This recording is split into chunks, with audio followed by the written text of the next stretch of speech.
Hello, world. Welcome to another episode of the Deep Dive with Ayal Shai. My guest today is Rob Hardy. Hi, Rob. What's up, Al? How you doing, homie? Doing great, doing great. Thanks for coming. And let's dive straight into it. What is an idea that's been helping you live well? Hmm. Yeah, I'm gonna go with Aikido just because it's so new and fresh and top of mind for me, but it also feels like something I've known for a long time. I'm gonna let me back up. Aikido is a Japanese martial art that is rooted in creating harmony in the world. It's about basically like in a physical sense, it's about blending with the energy of whoever's attacking you, but then protecting them. Like it's not about doing as much damage to anybody. It's about like reconciling tension and bringing people together, creating harmony between you and your attacker. And ultimately, like there's this spiritual element of it's about creating harmony in the world, like bringing together humanity and making them one family. Um, and I've been practicing this. Like I just found a local dojo here in Tucson, and I've only been practicing for like 2.5 weeks now, but it feels like a missing puzzle piece in my life that's bringing together so much of what I want to be doing in the world. Like it's sort of an embodied practice. Like it is very physical. You're on a mat getting thrown around and rolling around, but it's also like deeply embodied in terms of like really helping you tune in to yourself, the energy that's in your body, because so much of it is about like ki or chi, like this sort of like Eastern conception of like the energy that permeates everything in the universe and you can feel into it. And it's also, I don't know, it's also social. It gets me out of my house and off of Twitter, which God knows I need that. So it's just like it's bringing together so many of these things that I want to do, and then it's like an embodied philosophy. Like I'm all about sort of like non-coercion and non-resistance, and really trying to embody kinder, more compassionate ways of being in the world. And like this one thing that I have found is just bringing all of that together in a way that is very alive and very cool for me. Yeah, that's awesome. I mean, we've talked before about how we are both people who kind of tend to approach things. We're heady, basically, and cerebral thinkers about things, and how this is exactly the thing that we need is these things about embodiment, and starting this podcast, I thought, oh, this is a philosophy podcast. Well, I'm going to make it less analytical than philosophy as it is in university departments or something. But I had not gone on to venture into thinking about an idea like Aikido would be something that comes up and I have something to say about, right? Even though my wife kind of pushes me towards a life that is more embodied and she does a great job at that. Um, but lately, I've had conversations with you, with Johnny Miller, and other people who are talking more about the body. And I'm like, of course, I should have thought about it. And I'm so happy that this is kind of an unexpected thing that's happening because, yes, the philosophy completely is not separate from what we do with our body and how we move about in the world and what Mm. kind of posture we have. And of course, if you go back to the Greek and you look at philosophy, well, an education for a good Athenian youth would include gymnastics as well and wrestling and so on. Yeah, so it's a very welcome kind of unexpected value that I got in this podcast. Um, yeah, so I'd like to hear from you. Um, Maybe if this comes as a response to a certain mindset or lifestyle that you have experienced before, what is the origin story of you looking for something like that? That what Ooh. what does it provide contra to? I mean, I think it sounds like we're probably pretty similar. I don't have a formal philosophy background and or even really a background in academia or anything like that, but I think there's I think there's something that's just like baked into Western culture Western institutions in terms of like how we're raised as kids and how we're taught to navigate the world that puts us in our heads and sort of like fills us with the belief that what is in our head is actually what matters most, that that's what makes us a good person, that that's what's going to get us love and acceptance and value and status from the world around us based on what we're thinking and what we say, but not necessarily like how we show up, how we're embodied. um so let's see, origin story. I'm trying to think about like how this, because like my big thing is like I spent most of my 20s completely disembodied and in my head, and I was fucking miserable for the vast majority of it. Um, and what I don't know, most of what I was filling my head with at the time was I don't know, what you might call self help stuff, personal development stuff, a ton of business, like business, marketing, entrepreneurship, getting into the realms of like pop psychology. You know, like there's this whole sort of like genre of like books and courses and materials that are ostensibly about, you know, like understanding how people work and getting what you want in the world through sheer force of Success will. porn. Success porn is the Success name porn, of the hustle. genre. That's the genre. That's what brings it all together. Um, and I don't really know how else to say it other than the more I was miserable, the more I was sort of like addicted to that stuff, and there was sort of like this negative downward spiral, or I guess all downward spirals are negative, but um, there is I don't know, like I think for me, so I'll mention my first business, which was about filmmaking, because I went to film school back in the day, like that was like the first kind of arty creative thing that I fell in love with. And there's a whole other story about like how I progressed through that world and ended up running this little online business aimed at filmmakers. But over the years, I kind of fell out of love with filmmaking in my body. It's something that I intuitively knew, but in my head, I thought I should be aspiring to still be a filmmaker. I thought I should be serving the filmmaking community. I had put in a bunch of work, so there was like this sense that like my income and livelihood depended on serving filmmakers, therefore I should want to keep doing it.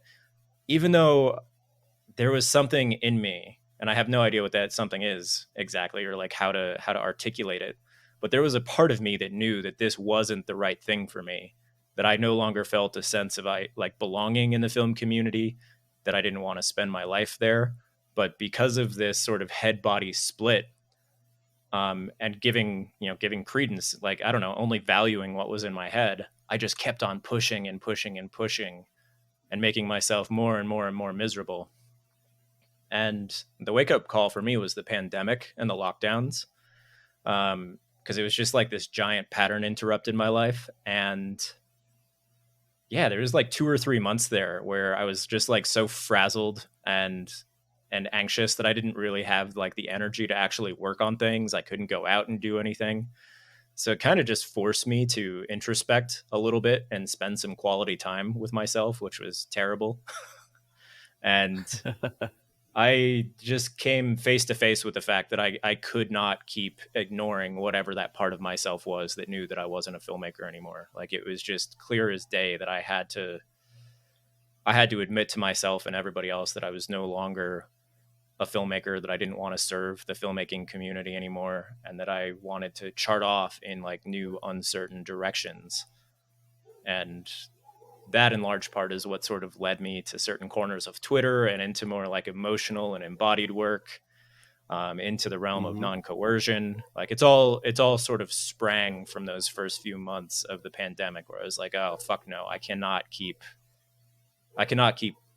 like forcing myself to be on this path, because it will lead me to a really, really miserable life.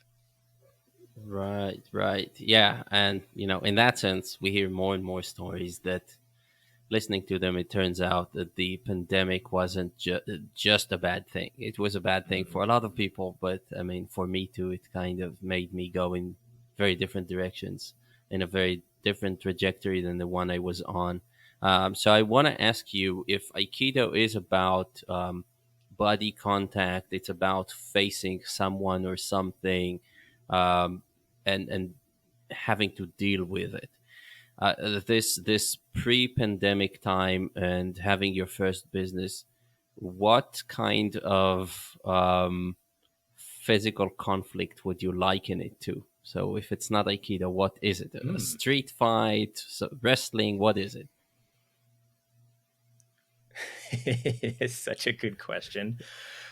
Oh, yeah. So I guess I don't know that much about like the fighting and martial arts world enough to like really make this a clear analogy, but from a from a marketing perspective, like I was really in like the direct response land, which I don't know if you're familiar with like direct response marketing. It's really about like No. pushing people to make a like it's I don't know, it's about like measuring sales success and creating Mm, messages and being able to say like, yes, this is a thing that drove a sale right now. Whereas like brand marketing is like we're going to put up a billboard and hope that that increases our brand awareness downstream. And I don't know, there's a whole thing there. But so I was really into this school of marketing that was about making the sale right now. So it's like really like hyperbolic copywriting and really leaning into telling like emotional stories and studying the psychology of like what gets people to make buying decisions and how to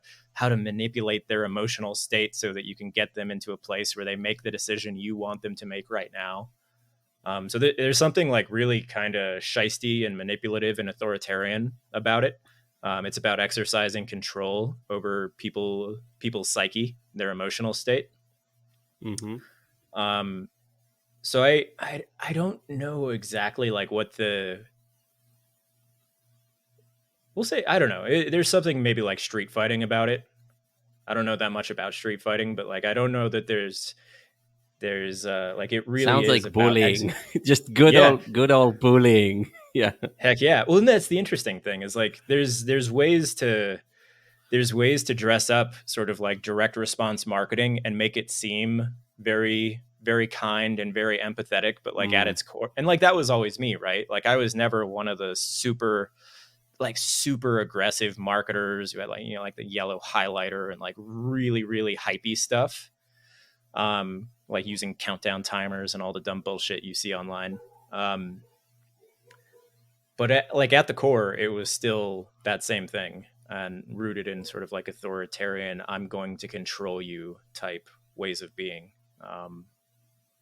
So yeah, this is totally a non-answer to your question, but it's where my mind went. no, no. I think that's it. I mean, basically, yeah. This vying for control and getting things your way, and really a lot of individualism there, right? And putting yourself at the top Mm-hmm. in competition. Competition would be uh yeah, a term that really applies there. Um, yeah, it's interesting. Like I know that you've been going through this shift into non-coercion, and that like how did that come across? And was that the actual finding that you made once you looked at why you didn't want to be in the old business anymore, or is that having to do more with the passion of the specific art of filmmaking? I think it was more about the yeah, it was more about filmmaking at the time, and Mm, then non-coercion is something that came later. Because the like my last business is called Filmmaker Freedom, and a lot of it was about bringing these traditional marketing tools like direct response tools, online marketing tools, like tools for like niching down and creating a sense of control, right? So much of traditional marketing is rooted in giving yourself the perception that you're in as much control as you can possibly have, that you have as much certainty as you can possibly have. So my initial jump with the pandemic was jumping from doing that for the indie filmmaking community to like a broader community of creative people, like creators, like artists, YouTubers, podcasters, writers. Like I really was set on using that same set of tools but just like bringing them to new audiences that I felt more in alignment with myself, just because I didn't really resonate or vibe with filmmakers anymore. The non-coercion bit came in early 2021 when I hired Michael Ashcroft, who I don't know if you've met him or talked to him yet, but he should sure as hell Not be on yet, this but I'd podcast. love to. Yeah, yeah. He would be an amazing guest. Um, so I hired him as a coach because I had stumbled into this corner of Twitter where he operates, where you and I now operate, and it's a wonderful place full of very intriguing people. Um, and when I hired him as a coach, like none of his business stuff was in mind for me at the time. I was really struggling with food more than anything else because for I don't know, the better part of a decade and a half, like the way that I would run away from things that I didn't want to feel, the way that I would emotionally soothe myself was through food and overeating and binging, and um, it was basically this pattern where I would try to exert a ton of control over myself um, through like sheer force of will by like like white fisting and disciplining it. Like this time, I'm finally going to be successful with my very very rigid prescriptive diet that I learned about from some fucking guy on the internet who I don't know is like this time it's going to be keto or paleo or like whatever the flavor of the month thing is, right? Um, and I had been through that pattern basically all through my 20s where like I would basically like have a shitty day, fall off the wagon, start like eating things in copious quantities, and then that would spiral my physiology out to the point where I would just be like sitting on the couch watching TV, eating things for days or weeks on end because it is kind of a downward spiral. And then I would have that realization of like I need to get my act together. And so then I would construct like the perfect plan of like here's the diet, here's the exercise, here's how I'm going to finally like keep myself accountable, and then I would spiral my way back up for like 2 or 3 weeks. But there would be like a perfectionism and a rigidity to that. Whereas, like, if I slipped up on my perfect plan, I would just like beat the shit out of myself and shame myself, Mm. which then would almost inevitably lead me to spiral back down. And it was just this constant up and down and up and down, the yo yo dieting type phenomenon for years and years and years. And so, like, that was the context I came to Michael with.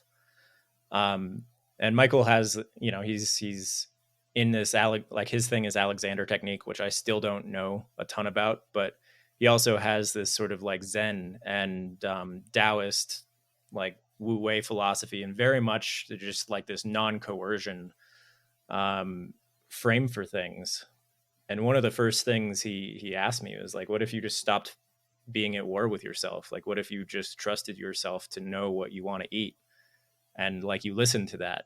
And at first I was just like fuck you, like that'll never work. If I am not at war with myself, I'll just be a slob. I'll just like eat everything in plain sight, and I'll never get off the couch again. But yeah, like that was what sort of like planted the seed initially. um and over the last like 18 months, I don't know how long ago this was exactly. It was like February of 2021.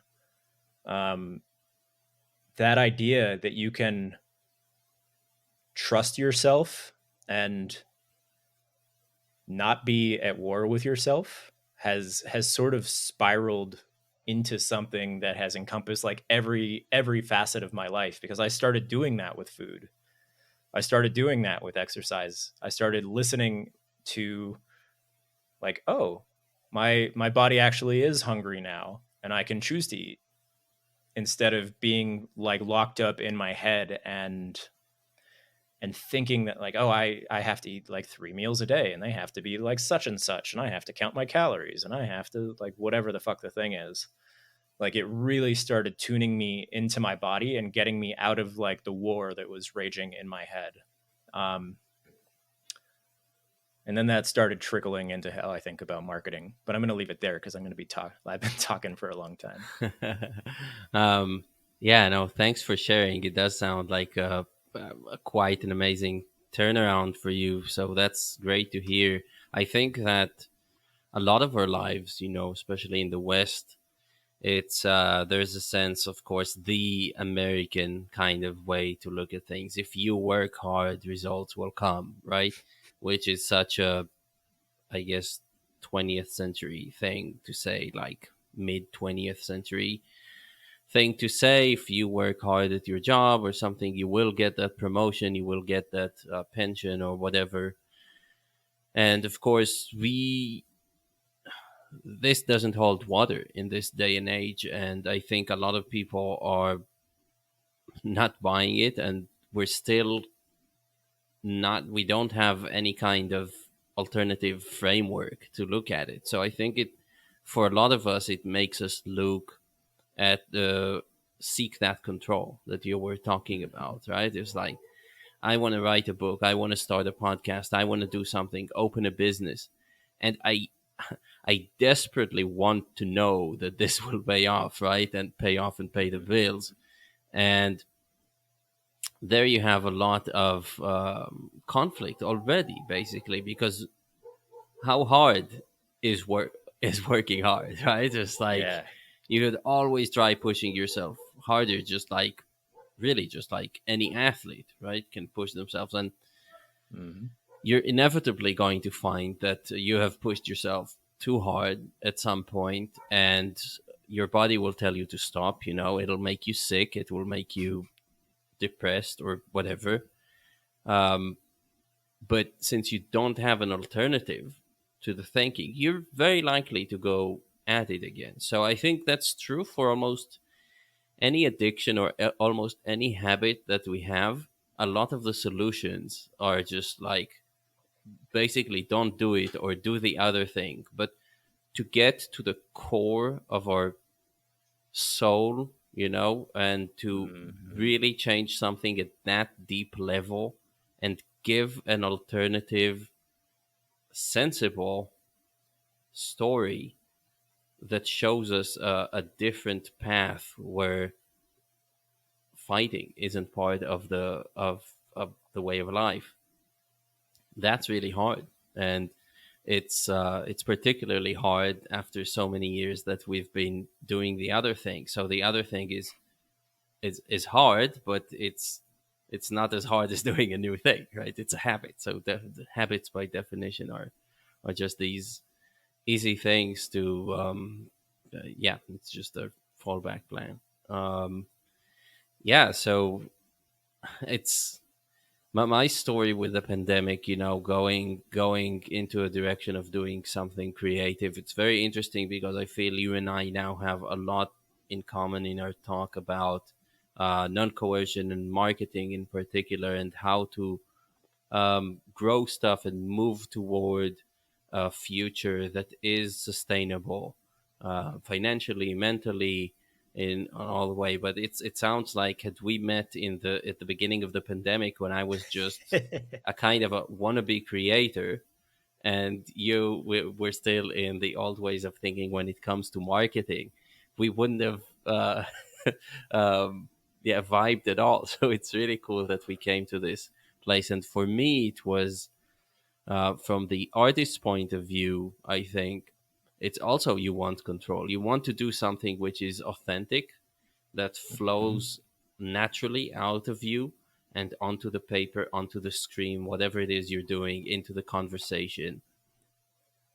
But you also want this promise that you're going to make it, right? Because you can't Mhm. be there like 5 years without any income. And that's where you meet the marketer as a new person who comes onto the scene. That's where you see Yeah. the first ads that are pointed at you, Mm. telling you, if you pay me money, which actually is an extra cost. It's an extra cost, right? So let's just Mhm. make it clear.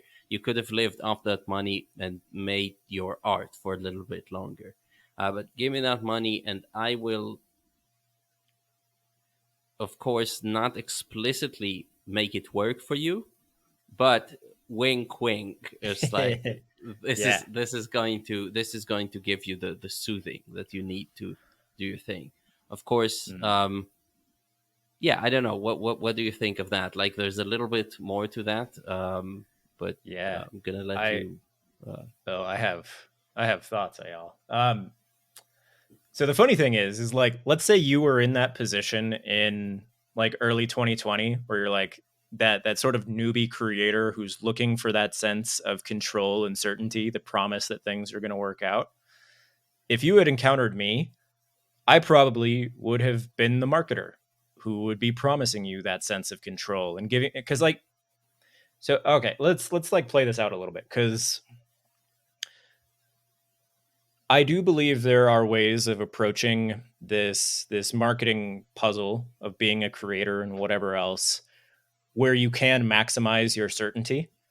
A lot of it has to do with like this phrase of like find your niche, where if if you can like hyper target some like little subculture or some little corner of the internet, and you learn how to like create offers and do some of this direct response stuff, you can actually get to a place where you're making a living relatively quickly. And relatively, maybe it's 3 months, maybe it's six, maybe it's a year, but it's not this sort of like longer term process that I'm very much involved in now. Um, but in order to do this, you basically have to become deeply inauthentic. You have to like shave off a lot of parts of yourself that you may in fact love, so that you can focus super rigidly on something specific. You start telling people what they want to hear. It's where people get into this space of like, I'm going to do market research. I'm going to start doing what the data tells me. I'm going to do anything that I know works, because my goal is to make a living as quickly as possible. And I would say this is I don't know, 80, 90, 95% of the people who are creators online are playing some version of this game, where they're just trying to do what works, even though there's a part of them, again, coming back to this conversation about embodiment, that knows it's inauthentic, that knows it's not what they really want to be doing, that knows it's not what feels alive and true and good and beautiful. But because they're so in their head and they're bought into this story of, yo, I need to make a living as quickly as possible, they end up constructing, for what all intents and purposes, is a prison for themselves. You can build an effective creator business, as it were. And again, this is what my first business was, right? Like, I built something that was paying my bills, but that was killing my soul. There was no different from like any kind of day job that might have preceded it, right? hmm. And so there's truth to the claim when marketers, or at least some marketers, they come into your world and they're like, I can promise you that if you do this, you can get to a place where you're making a living relatively quickly. But if you expand out and look at it through the lens of like, how does this going to make the next year or two or five of your life look, and then you see the existential suffering that following those steps, those blueprints, those formulas, whatever, and how they make you feel less like yourself, and then you feel like you're trapped in some kind of, again, some kind of prison. You're serving an audience that you don't much like. You're creating content that's just like the same soulless nonsense repeated over and over and over again, because that's what people expect from you and because your livelihood depends on it. um like, there's something deeply soul-sucking about that is largely what I experienced in my first business, being out of tune with myself and doing what I thought I should be doing because it would be helping me make a living. Um, so there is something there, but like, this has been part of the journey that I've been on, right? Is like, I I no longer make those types of promises in my marketing, because I have felt and experienced where that leads when you play it out to its logical conclusion. Like, that is why I was so fucking Hmm. miserable in my first business, is because I was optimizing for certainty instead of aliveness. And now it's the opposite. Like, I think aliveness and feeling true and authentic, and like, those are fluffy words, but like, I think there's something real and important there. Like, optimizing for aliveness is what leads to a life where you're feeling connected to yourself and others, where you're fucking thrilled to be living, as opposed to just in this insufferable little prison that you've created for yourself. And I don't think life is worth living if that's what it's going to be, right? Yeah, yeah. I mean, I agree completely, and I think it's also a vicious cycle because it's the creators are it's kind of easy to look at creators or budding creators, the kind of creator who looks to make a living and is really freaking out about it as just like this innocent prey or something like that, but in a sense they have a wish that they're coming with, and then there are people who Mhm. are happy to satisfy that wish you know Yeah. so it's also the wish that we need to think about and talk about. And the wish is to basically get rid of the uncomfortable feeling of developing your Mhm. body of work organically, right? Which is something that's just on a different time scale than a monthly bill. A bill comes Mhm. in monthly, but developing a body of work happens over years. Mhm. And there's a discrepancy there that is it's a shame that it's there because if because people want and need to make the money now to pay the next bill, even though they haven't really created anything. And so before they even become accomplished creators who have developed their own taste, their own vision, their own style, they already veer off the path of being a creator and they become Yeah. a marketer because hey, that's Yeah. what works. Dude, that's exactly it. So this might be like the biggest thing I've changed my mind on is like, and there are a lot of the like the marketer, creator, like build your business online types who give you the advice to burn the boats behind you, as it were, is like make the leap into this world, trust the system fully, and you will be making your living with your art as soon as like relatively quickly. And again, like there is truth to that, but it's not going to be your art. It's going to be some like watered down marketer Hmm. version of what you think your art should be rather than what your soul is actually calling you to do and say. Right. But the the big shift for me, so for me, like one of the things I've observed in my own psychology is that when I am in a place of financial insecurity, like I am fucking worthless as an artist, as a person who is able to like speak their truth and actually put it out into the world and create things from a place of joy and authenticity, and to put that out. And I don't know, like there's something there is like I become disabled, for lack of a better way of putting it. Like it disables my connection to myself and my ability to express myself in authentic ways. Hmm. So for me, like I've become just like such a, we'll say, proponent of day jobs or like doing whatever the fuck you have to do to make sure you feel financially secure in the world, whether it's having a regular gig, whether it's freelancing, whether it's anything else. But the creative work has to be treated as sacred. You have to create space to let the work be what it needs to be without putting a ton of financial pressure on it, without telling that work that it has to pay the bills quickly. Because that's the thing, right? Is like I think there is a longer term game here where you build the body of work, you start connecting with the people who are attracted to that work, you start becoming a member of the communities where that work is cherished and valued. And that's something that takes a year or two or three to really become embedded, and for people to really start like valuing the work that feels alive to you. And that is a beautiful foundation from which to build some sort of online business, some sort of like creator thing where you're able to monetize the work that really does feel alive. But if you put that pressure on the work early, you're going to turn it into something that feels dead and soulless. Like I've seen it again and again and again. And I know so many creators who are ostensibly successful and they're like, I'm making six figures for my YouTube channel, but really I'm just dead inside. Like Hmm. that is the thing that we need to be running from. And I think it's just an acknowledgement that we're playing this longer game. And the thing that makes the long game possible is giving the work the space to be alive and to be sacred and not putting that financial pressure on it. And like, so that's just like the thing that I have, like the probably the biggest thing that I've changed my mind on, um, is like just fucking take your time and meet your financial needs. Like that is, it's so important for you to feel safe and secure and okay in the world, because that's what gives you the ability to really focus on your body of work and just infuse it with the aliveness.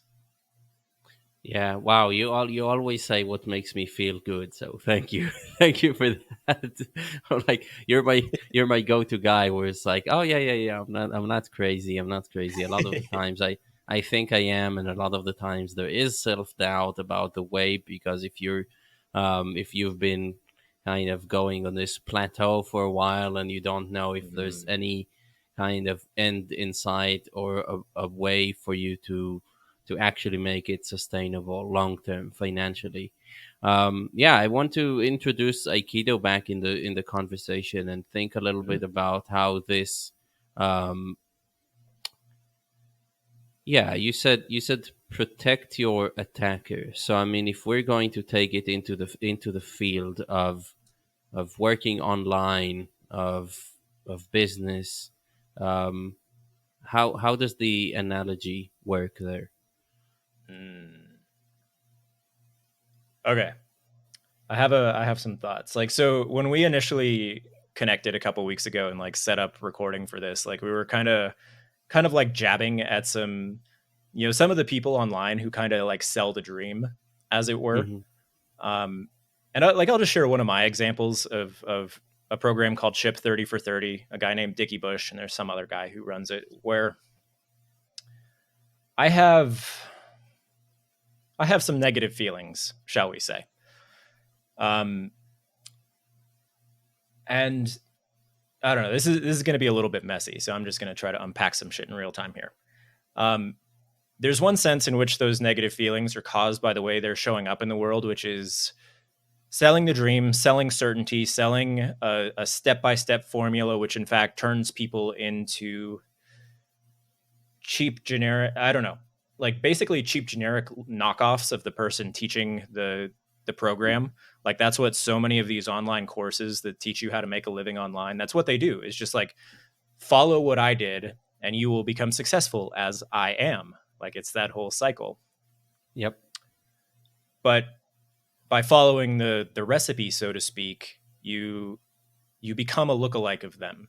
Like it, like so much of the creator marketing, creator business space is just this industrialized factory that turns people into, I don't know. Usually, what it leads to is like people like starting with some artistic impulse, and Hmm. then like something that they feel called to express.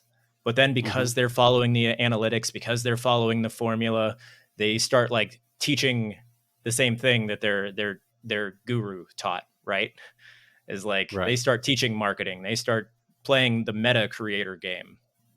Um, Or they leave very early. They're like, oh, oh I yeah, guess I was wrong. I was wrong about myself. I could never make it. I was just like, here are the yes, people who know what it takes to make it, and I'm not one of them, right? So actually, it sifts through yes. a large population, and then the one who actually go through the sieve and end up doing the stuff is like a tiny minority of people who are actually very good at self Mhm. coercion, at other Yes. coercion, and are probably to some degree unscrupulous.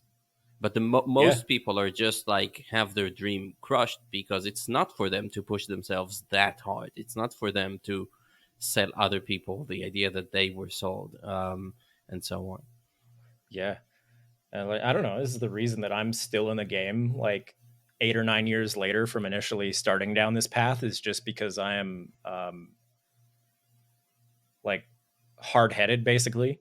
Like I know I'm unemployable and I don't want a real job, so I'm just gonna fucking stay in this game and figure it out, and I am going to find a way to do it that feels good to me. Like that has just always been my disposition.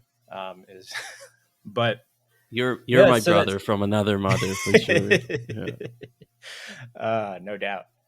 So so I have these types of feelings towards people who sell the dream like that, right? Especially as somebody who has has bought into that dream. Like if I shared how much fucking money I have spent on like marketing courses and marketing books and build your business using like Facebook ads or like whatever the flavor of the month thing is, like you would think I'm crazy based on just like how much I've spent over the years and how much I really bought into a lot of these types of promises, and knowing how miserable they ended up making me, because all of it was like out of alignment with who I am and how I want to show up in the world.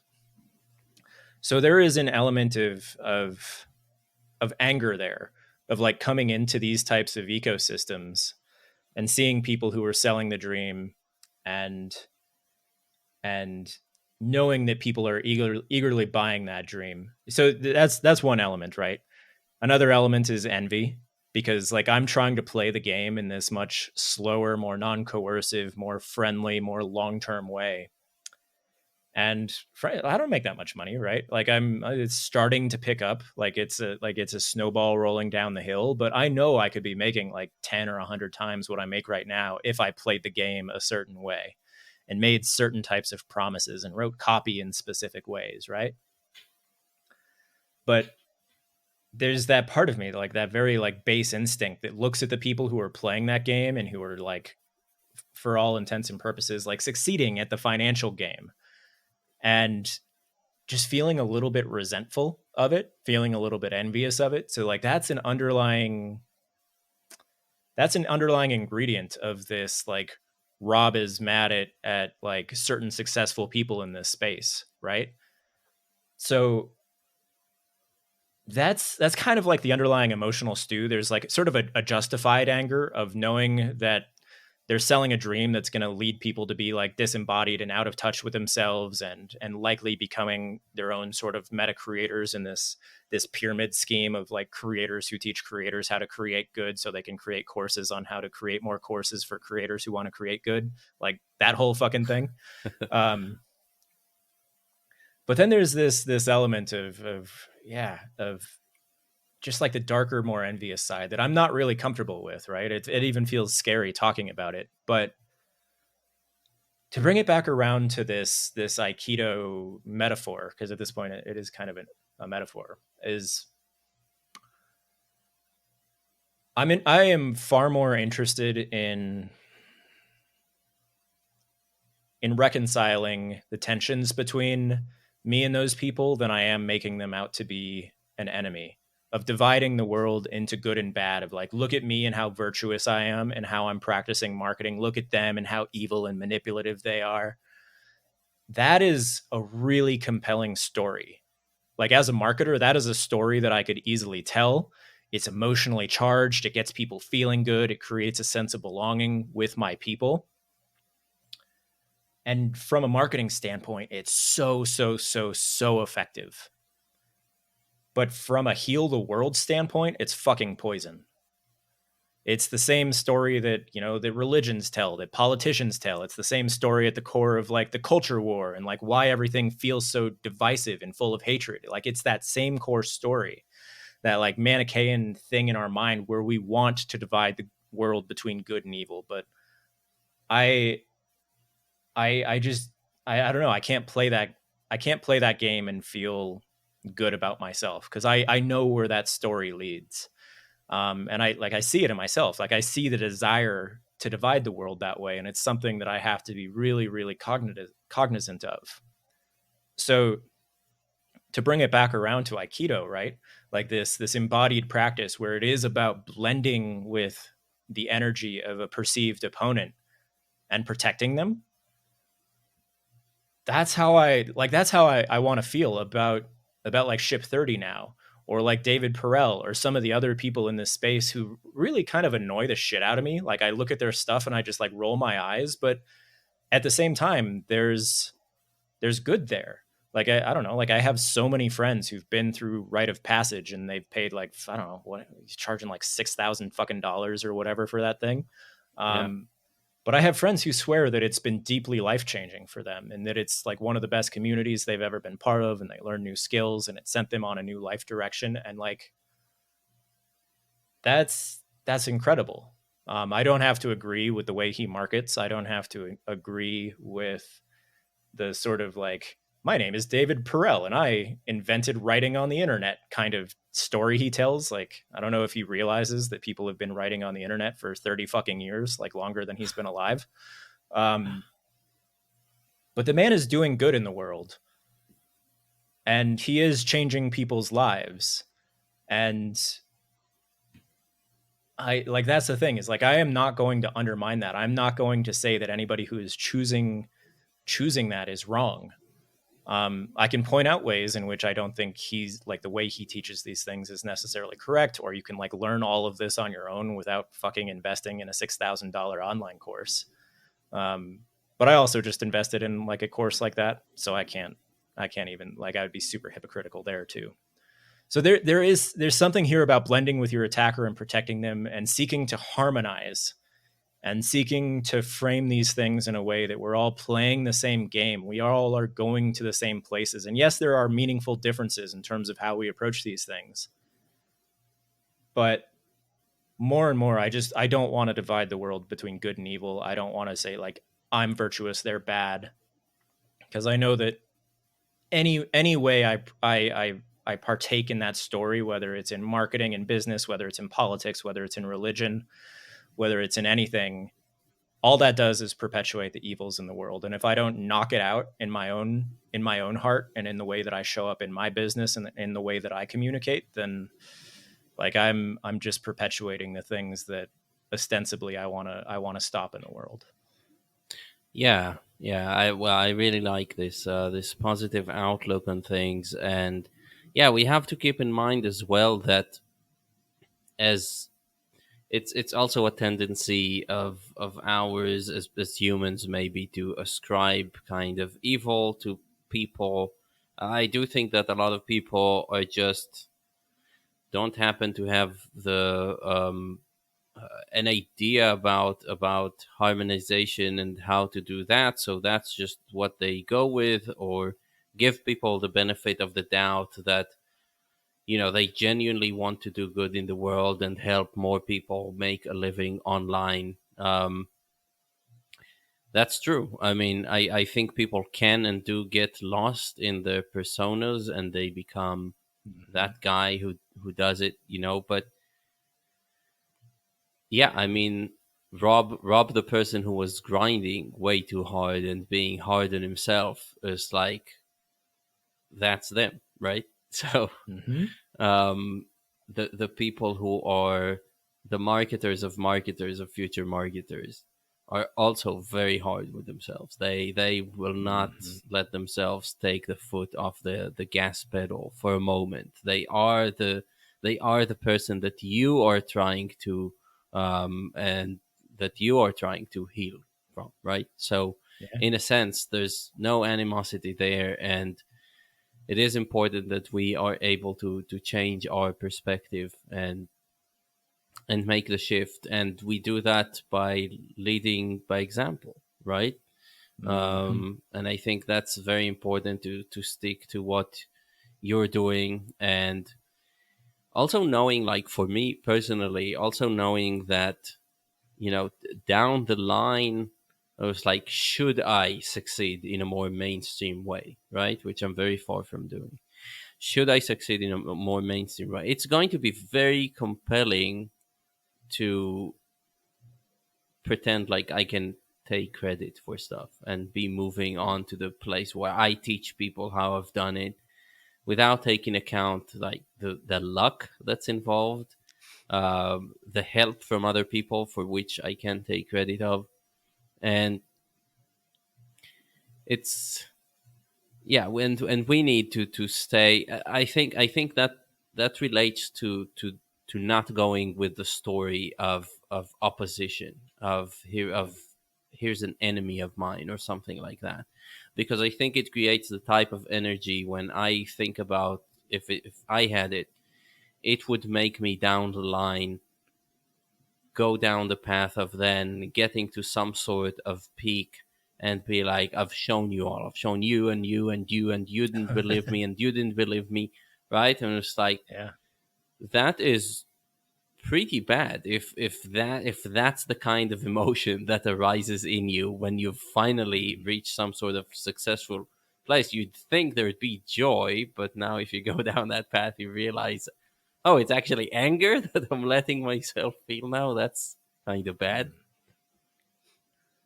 yeah, it's interesting, right? Because like I know people who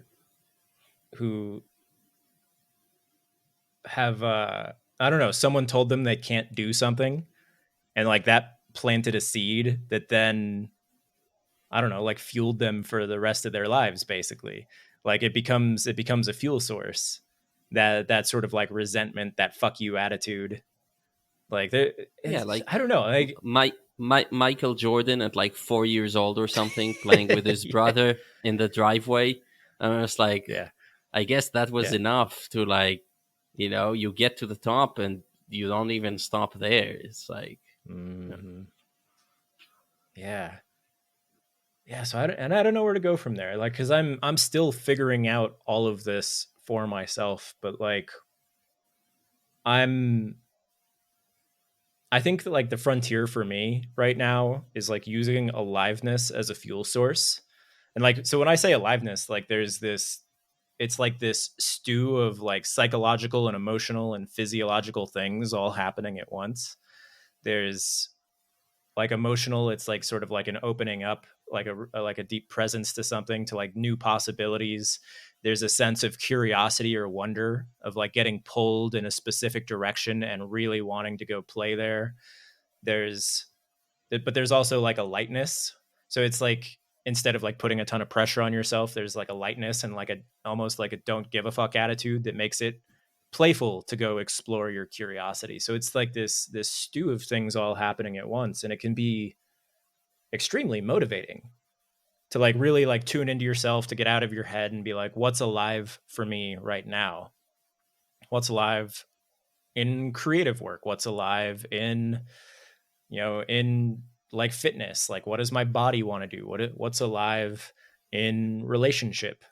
Um and like learning to use that as a fuel source and as a way to intuitively move through the world, as opposed to these rigid stories about who I think I have to be to like prove somebody wrong, or like stories about this is the identity that I am constructing for myself. Like I think a lot of that falls back into the same pattern of like being really stuck in your head and locked into very rigid, narrow ways of being, of, like climbing the ladder to success only to realize that it, like that ladder was propped up on a building that you never wanted to like be on top of all along.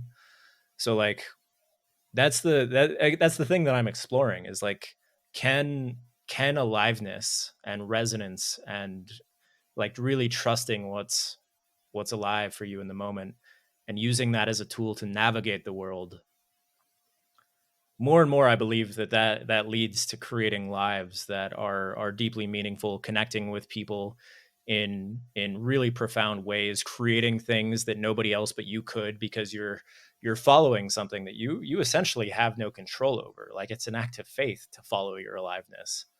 But increasingly I think it leads to beautiful, magical, connective places that we would never be able to think ourselves into. um and yeah, there's something like really profound there that I'm still in the very early stages of, but it feels kind of like the way. no, that is very very beautiful. I have to say, feel follow what's alive for you, because it is the way to go forward. And I think if you follow that, you're much more in tune in relationships, because there is no meta game, there is no ulterior thing that's happening in the background when you connect with people as well. And at the end of the day, there is nothing that money can fix and a bunch of good friends can't, and that includes the financial stuff, right? Yeah. Except it turns out, I think that long term, we need to shake off the feeling that we need to have reserves in case of something happens, because actually, all we need is connection. If something really bad happens, but we have built the type of relationship with people that's built on trust, and there's deep trust, and there's deep, um, yeah, sense of reciprocal uh, well wishing there, then should the thing happen, you're going to have the people who are going to get you out of it. And that is the kind of thinking that we want to go forward with. Is right now everything is good. Should something bad happen, I have trust that things are going to be okay because I've invested in the right thing. You know, if I have just money but no support from friends or anything like that, I'm doomed. No matter if I can pay for the best doctors or whatever it is. um yeah, and also like go back to the aikido, which as you say turns out to be a metaphor, partly because partly because we're having so much fun with our word word world. Yeah. But also maybe because we can't do aikido, maybe next time we'll just record ourselves doing aikido and that'll be Mm. good enough. uh but there's it is a game, and it has a beginning and an ending, and if you've managed to protect your attacker and get to the finish line or the whistle that ends the thing, we can Mhm. also lower the flames when it comes to these concepts of like success, competition, beating, and this reminds me kind of like Roger Federer and Rafael Nadal, which I think Mhm. for a lot of people it's strange for them to see how good how good how they've become such good friends, and they have so much respect. At the end of the day, both me and David Perel or Dickie Bush or anybody, we're trying to do well, and we don't have to celebrate. We don't have to have the sense that our ego is so important that at the end of the day we need to be actually on top of someone in real life, and we Mhm. can maybe joke and tease and you know talk about the game, but there's something larger than the game, and that's life, and there's Yes. absolutely no reason for us to actually be competitors there, because living well is something that I could do and you can do it. It would never be at the expense of one another. If anything, it would be the synergy of our relationship that's going to propel us forward toward it individually. Mm. Yeah, we are brothers from another mother. It's yeah, this is one of the other areas of my life that I'm starting to explore very earnestly, and I'm very early in the process, is some form of spirituality. Um and most of the definitions of God so far that are resonating with me is not, big bearded man in the sky, not some like Abrahamic religion type thing, but really, really this idea of like divine love that we all carry around in us, and this distinction between love and fear or love and ego. And there's something there about love being expansive, about consuming all things when you really lean into it, whereas like fear makes us small and bitter. um and I like, it's one of those things that I recognize when I feel like I'm in competition with Dickie Bush or whoever, is like this smallness, this idea that they're taking something away from me. And Hmm. there's a choice in terms of like how you relate to the moment, and actually choosing to step into love, even though it's terrifying, even though it's unknown, and having faith that operating from a place in the love and in the world will actually like reconcile. And it feels very tied into Aikido as well. Like it's having faith that protecting your attacker and choosing to love them even when they're displaying something that you don't agree with, or even that violates some principle that you have, so that choosing to love them will lead to more beautiful things down the line. um, like it's just the disposition that I want to carry through the world in all things. And it's fucking hard. Like it's just so conditioned into us to be super identified with our egos, and to be in this place of scarcity and smallness. And it's a constant thing of like coming back to it and learning to be like bring your awareness to it, so that choose to step back into love in any given moment. But yeah, dude, it's that feels like the game, and I'm at like level one of that shit. Like it's really, really, really new and hard. But again, like it feels like showing up and doing it in Aikido and like practicing a few times a week in this context. Like it feels like it's helping me embody that. And then in fact, by embodying that, like I can bring it back out into all of these other domains and actually start leading by example in terms of how I'm living, in terms of just saying these things. Because that's the thing that I'm always worried about is, am I just like saying all these concepts that sound nice and that make me look really smart? Or am I living in integrity with that and actually like being the change that I want to see for, it's the cheesy way to put it, but it's true. Yeah, yeah, it's so true. And with Aikido, I love the fact that it's going into a situation where it's the conflict is so obvious. Like there is conflict, and that's the beginning of the relationship. And even though that could you could not have a worse starting point for a relationship, right? Your aim is still um, unwavering in the sense that you are going to make it as harmonious as possible, like protect your attacker, go home unscathed and they go home unscathed. And maybe even if in a better case, facilitate a talk or something like that, because maybe we've now both exhausted our engine of anger or fury or something like that, or rage, and we can sit down and talk. I just saw a tweet today, someone saying it was like, I'm torn between wanting to be self-actualized, so ostensibly that is very much you, that is gaining the status in the world and the recognition that you have actualized all your potential and so on. So being torn between self-actualization and enlightenment, in the sense that ego death, right? Something like that. Mm. And I thought, this is not at all mutually exclusive, and it's Yeah. not at all mutually exclusive because of the following fact.